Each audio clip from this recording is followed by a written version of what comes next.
Hey guys, this is No Solution, and I am Scott, and this is another episode of Blowing Off the Dusk, where I start taking out things from my collection that have been neglected for years and years, and maybe sometimes a decade. I did one of these a while ago, but Metal Marty Mac is doing a series where he's just pulling out random albums that he hasn't played in a while and talking about them, so it kind of re-inspired me to go through this.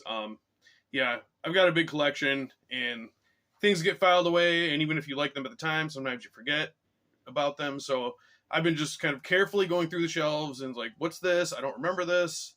Do I need this? So I've been pulling them out, and I'll talk about some of the ones that I've pulled out and re-listened to. So the first one here is a band local to me, Black Spring, and their only album, I believe, Girth, from 1991. So I live in Kalamazoo, Michigan, and I don't know, it seemed to get a little bit of national attention at the time, but obviously that was a long time ago. Kalamazoo was kind of like a mini Seattle at the time. There were just bands everywhere. Every weekend you could go see some quality local bands, and there was some major label interest, and then it all kind of died out. Thought Industry got a record contract from Metal Blade. A bunch of bands got little like indie contracts. The Verve Pipe, if you remember them, they were not Kalamazoo, they were Grand Rapids, which is about an hour away, but kind of still in that general scene. I guess they were kind of the bigger band that made it out of here. But anyway, so Black Spring was one of those. Had this for years. I haven't listened to it. I don't know when. So this is kind of early 90s alt rock, as you would expect from the time. It's got heavy guitars. It sort of has a funk feel to it. Not my thing, man. I don't know. I had it. I think I picked this up cheap at some point because I had fond memories of going to see them and other bands, but they weren't one of my favorites. It's not nostalgic enough for me to keep. If you, for some reason, are looking for this or interested in this, let me know. I'm sure somebody would really appreciate this, and I'd rather give it to somebody who would really want it than to just, trade it in for 50 cents or whatever. All right, so next one we have is Arachnid. This is their only full-length, self-titled, came out in 1992, self-released. This is the Stormspell reissue. Stormspell does a really good job of finding these obscurities and giving them a new life. So this is really dark, aggressive thrash, almost leaning towards death, particularly in the vocals. I would call it definitely more thrash than death, but the band Cruella I've seen shown around recently, and I know some people know them. So it has members of Cruella in this band. Really awesome bass, which is something sometimes in metal that is definitely overlooked. It's pretty technical. It's got a really evil atmosphere, but it's not satanic evil. Like I wrote down some of the lyrical content is like phobias, vampires, giant spiders, things like that. So this is really cool, but it was a band out of time. They were way too late. Thrash was pretty much on its last legs, if not already dead by 92.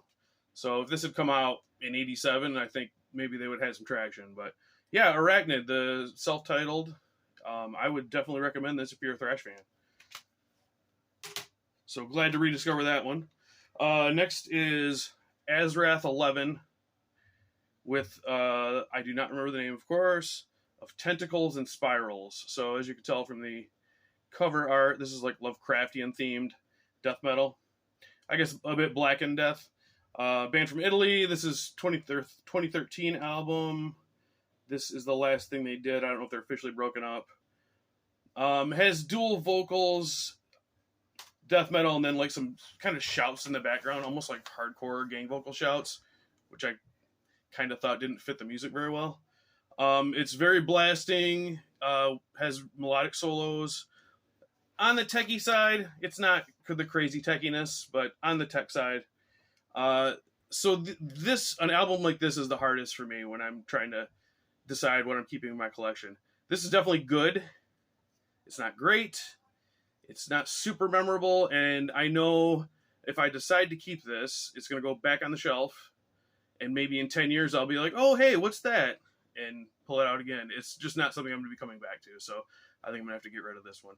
And again, if anything that sounds cool that I'm not keeping, definitely get in contact with me, and you can pass it on to somebody who would enjoy it more than me. The next, I got 2 albums from Beyond the Embrace.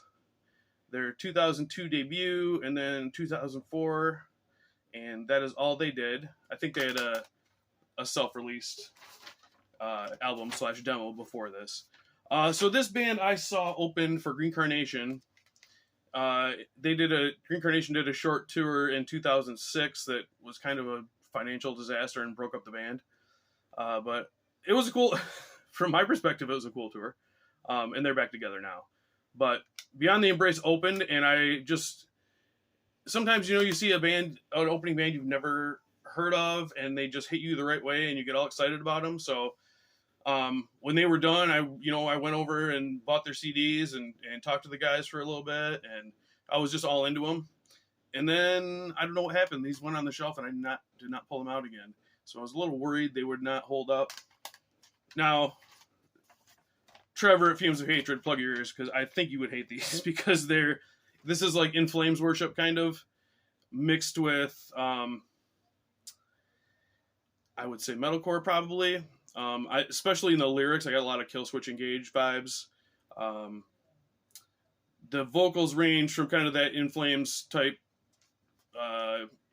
extreme, as extreme as In Flames ever got, to some cleans that sound more like James Hetfield. There's some southern rock, especially in this one. The first one is pretty much a by the numbers In Flames. The second one, they kind of were starting to go their own way. And I really enjoyed this. It was really fun. It's not extreme at all, but for some fun kind of metallic rock, I really was enjoying these. I didn't know if I said Insect Songs. The final one came out in 2004. This band is from Massachusetts. And they are defunct. So glad to rediscover these. Nice couple nice little gems. And if you're into that, if this sounds cool to you, these are available for pennies anywhere. So check them out. Next, Azrael. I don't know if you'll be able to see that very well. Yeah, it shows up okay. This is Obdurate, their EP from 2002. This is a reissue on Moribund. This came out in 2008 and also includes their demo. And they have 4 albums or something like that. Band from Minnesota, one-man band, I believe. Might be 2. Who cares? This is long and boring and droning. Maybe there's something cool here going on that I haven't figured out, but I've decided that if there is, it's not worth the effort for me to figure it out. I don't care. The EP is 3 songs. It's 30 minutes. I believe I am still listening to it, and my life right now is a dream because it felt like it would never end. One song ended and the next one began, and it was like, well, who could frickin' tell? Because it's the same boring nonsense. It's really weird with this kind of hypnotic black metal. Like a Nargaroth does it, and I'm super into it. But then this band does it, and to an outsider, they would say, oh, it's the same thing, but it just bored me to tears. So Azrael, no, hard pass on the Azrael. I have, because I'm a collector scum, I think there was a sale, and I have some other Azrael albums that now are worthless to me, so if you're into Azrael, let me know. And then the last one I pulled out was this. I'll try to pronounce that Algaon. I'm not sure exactly. Swedish band. This is from 1996, their EP Vox Clementis. And this was produced by Peter Taggerton in The Abyss, and he also did session drums on it. So this is melodic black metal.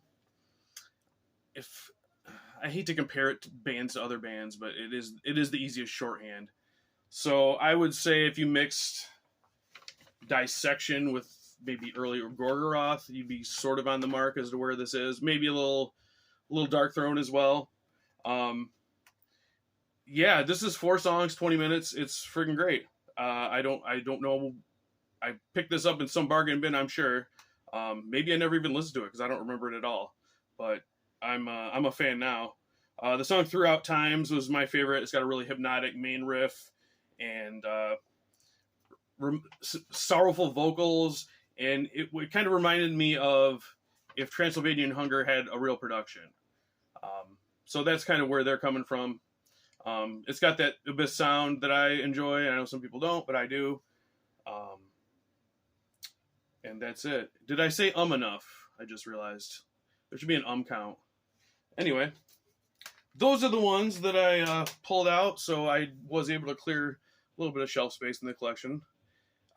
So yeah, any of these sound cool, check them out. I'll leave links below. Hope you guys enjoyed this, and I'll see you on the next one. Later.